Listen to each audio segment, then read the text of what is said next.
Assalamualaikum warahmatullahi wabarakatuh. Bagaimana kabarnya semua?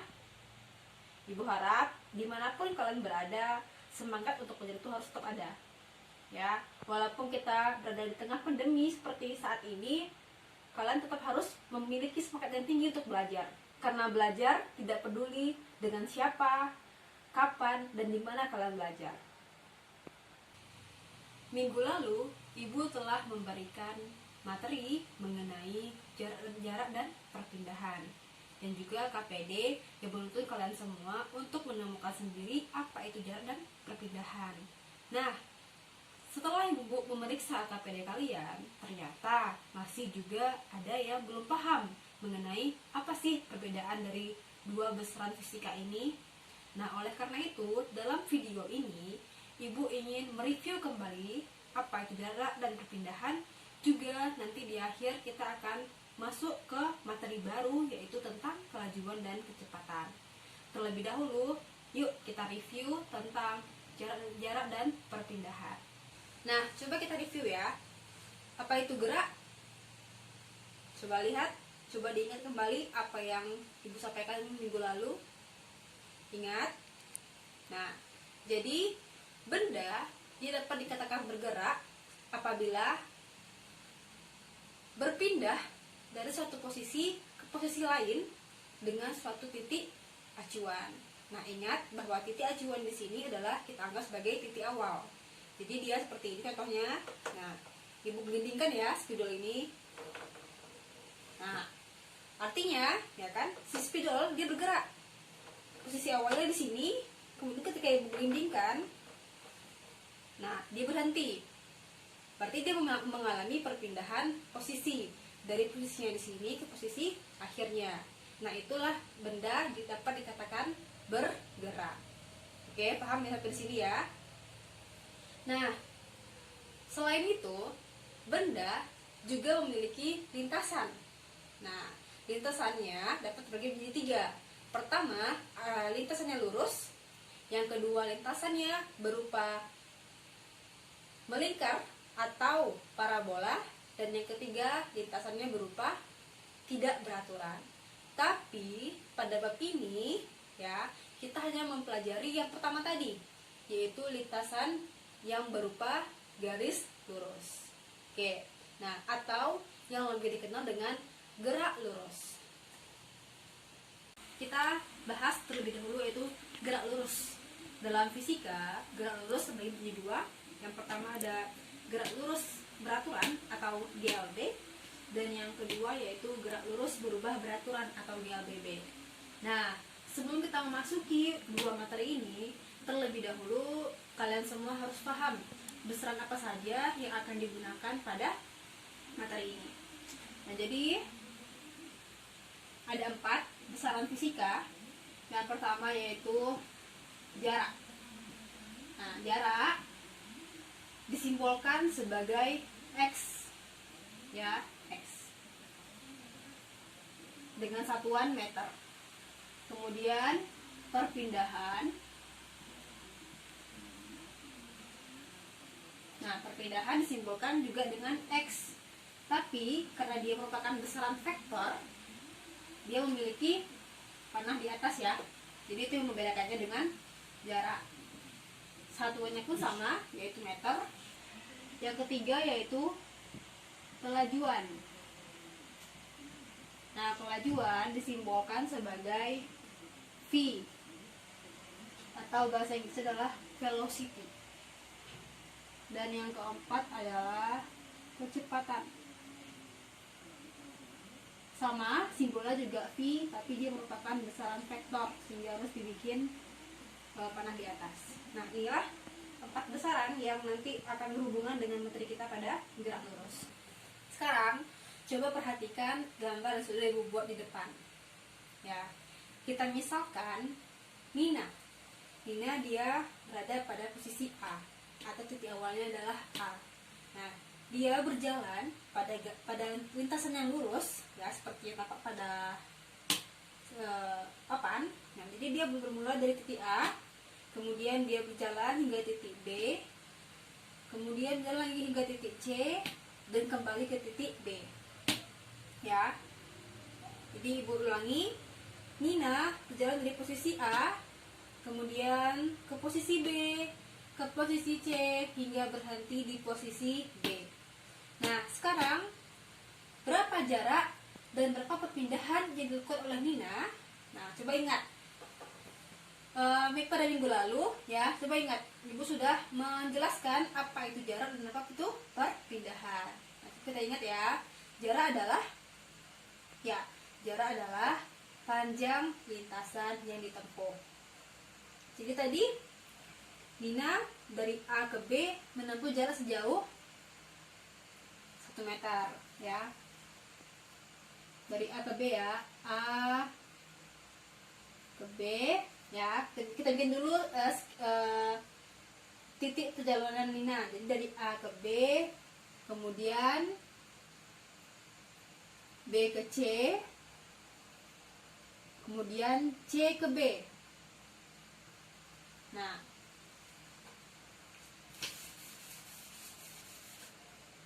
jadi coba kita lihat ya. A ke B berapa? 1 meter. Ditambah B ke C berapa? 2 ya.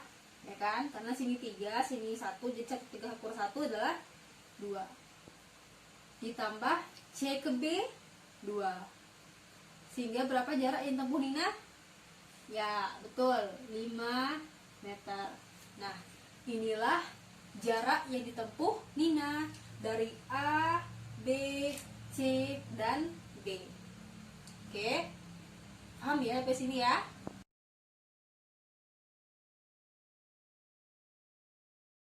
Nah, sekarang kita akan mencari perpindahan yang dilakukan oleh Nina. Nah, berdasarkan penjelasan atau pengertian dari perpindahan, yaitu adalah apa? Ya, benar. Jumlah lintasan yang ditempuh dengan memperhitungkan posisi awal dan posisi akhir suatu benda. Ya. Jadi, sekarang berapa perpindahan harus Nina? Karena dia titik awal atau posisi awalnya adalah di posisi A, kemudian dia berhenti di posisi akhir B, maka berapa perpindahannya adalah? Ya, betul, sebesar 1 meter. Jadi itu ya, jadi perpindahan itu bukan lintasan yang pendek, tapi diperhitungkan dari posisi awal dan posisi akhir dari benda itu. Nah, jadi jelas ya perbedaan antara jarak dan perpindahan. Coba kita ulangi lagi. Jadi jarak adalah, oke, betul, yang disimbolkan dengan X. Oke, kita di sini dia bisa S dan juga bisa X. Tapi kita sepakatkan jarak disimbolkan dengan X ya. Oke.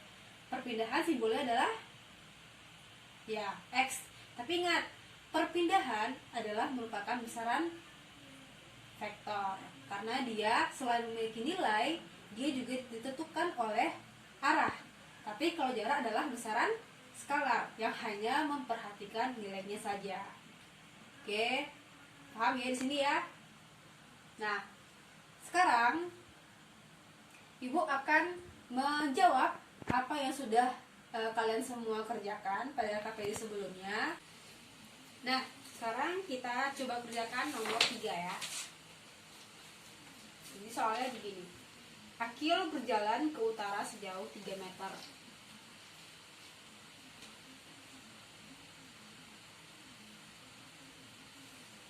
Kemudian ke arah barat sejauh 4 meter.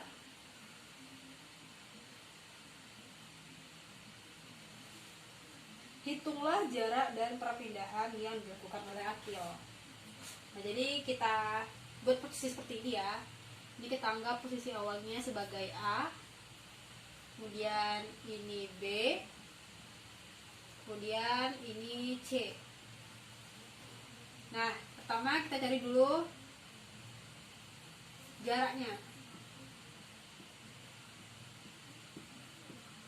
Nah, berapa jarak yang dilakukan oleh Akil?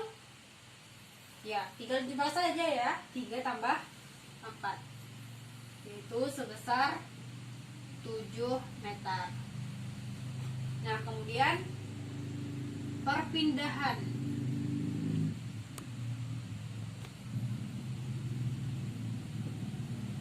Nah, perhatikan posisi awalnya di A dan posisi akhir di C. Berarti mana yang perpindahan? Ya, tinggal ditarik dari A menuju ke C. Ya. Nah, coba lihat. Apa yang bisa kita gunakan untuk mencari panjang AC? Dengan rumus Pythagoras. Jadi, gimana? Jadi kalau misalnya dicari AC, berarti AC kuadrat sama dengan akar dari AB kuadrat ditambah BC kuadrat. Oke, sorry, ini salah. Nah, ini ya. Nah, nih perlu diperhatikan juga ya penggunaan akar. Karena Ibu lihat kemarin ada yang menggunakannya itu cuma gini aja, tapi B-nya di luar. Nah, misalnya kalau pemaknanya gini, berarti diakarkan cuma yang A saja. Ya, jadi akarnya sampai ke ujung. Ya, jadi berapa nilainya? AB adalah sebesar 3 kuadrat ditambah BC sebesar 4 kuadrat, sehingga 3 kali 3 9 ditambah 16 sama dengan akar 25. Akar 25 adalah ya 5 meter. Berarti inilah perpindahan akil dan ini adalah jarak akil. Ya. Jadi perpindahannya kemana? 5 meter ke arah C. Ke arah C ya. Nah, jadi ingat, kalau jarak itu adalah besaran skalar, maka perpindahan adalah besaran vektor yang tidak hanya melihat angkanya saja, tapi juga kemana arahnya. Ya, jadi arahnya adalah menuju C. Oke.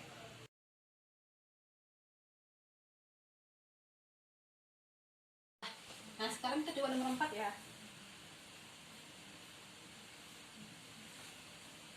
Nabila mempunyai hobi bermain sepeda. Dia mengelilingi lapangan persegi dengan panjang 100 meter dan lebar 75.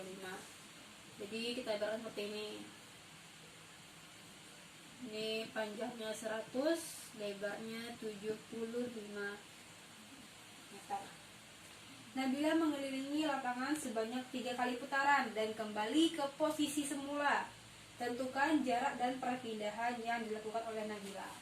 Jadi kita buat lagi posisi titik-titiknya tadi ya. Ini kita anggap ini A, kemudian ini B, ini C, dan ini D. Jadi pertama kita cari dulu jarak. Nah, ingat ya pengertian jarak. Jadi kalau jarak adalah sama dengan keliling persegi panjangnya, karena kan jarak adalah panjang lintasan. Jadi dia dihitung ya dengan kata lain bahwasanya dia mengelilingi lapangan. Berarti 2P ditambah 2L dikali 3. Berarti 2P nya berapa? Panjangnya adalah 100 ditambah 2L nya adalah 75, kemudian dikali 3. Berarti berapa nih? 200 ditambah 150 dikali 3. Berarti 350 dikali 3 sama dengan 1050 meter. Nah, inilah jarak ya. Jarak oleh si Nabila. Kemudian perpindahannya berapa? Nah, perpindahan, lihat lagi soalnya. Di sini dibilang Nabila mengelilingi lapangan sebanyak 3 kali putaran dan kembali ke posisi semula. Berarti posisi semulanya adalah A, kemudian dia kembali lagi ke A. Berarti berapa? Ya betul, jawabannya adalah sebesar 0, karena dia kembali ke posisi semula. Makanya dia nggak ada perpindahan atau nilainya sebesar 0 meter. Nah, jelas ya. Jadi Ibu harap dengan penjelasan ini kalian semua lebih paham dan mengerti perbedaan dari jarak perpindahan.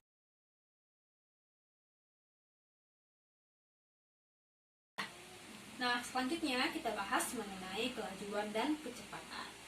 Pernahkah kalian itu memperhatikan speedometer yang ada pada motor? Nah, itu ya menunjukkan kelajuan, bukan kecepatan. Nah, jadi apa sih sebenarnya kelajuan itu? Apa sebenarnya kecepatan itu? Nah, dalam fisika ya, apabila sebuah benda bergerak dalam suatu lintasan lurus, tentu dia membutuhkan waktu kan hingga dia berhenti.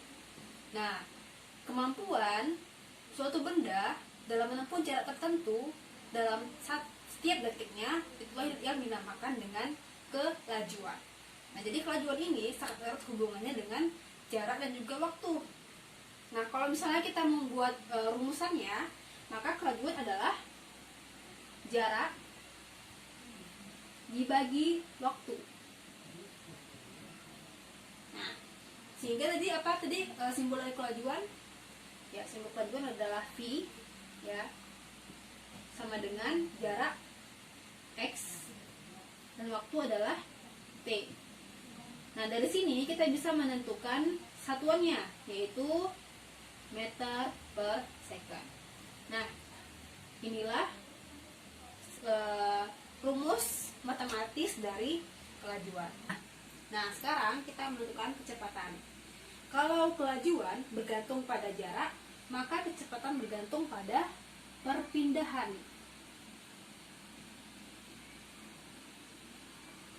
Per waktu. Nah, jika dirumuskan, maka kecepatan ya akan sama dengan X dibagi T. Satuannya pun bagaimana? Ya, sama dengan kelajuan.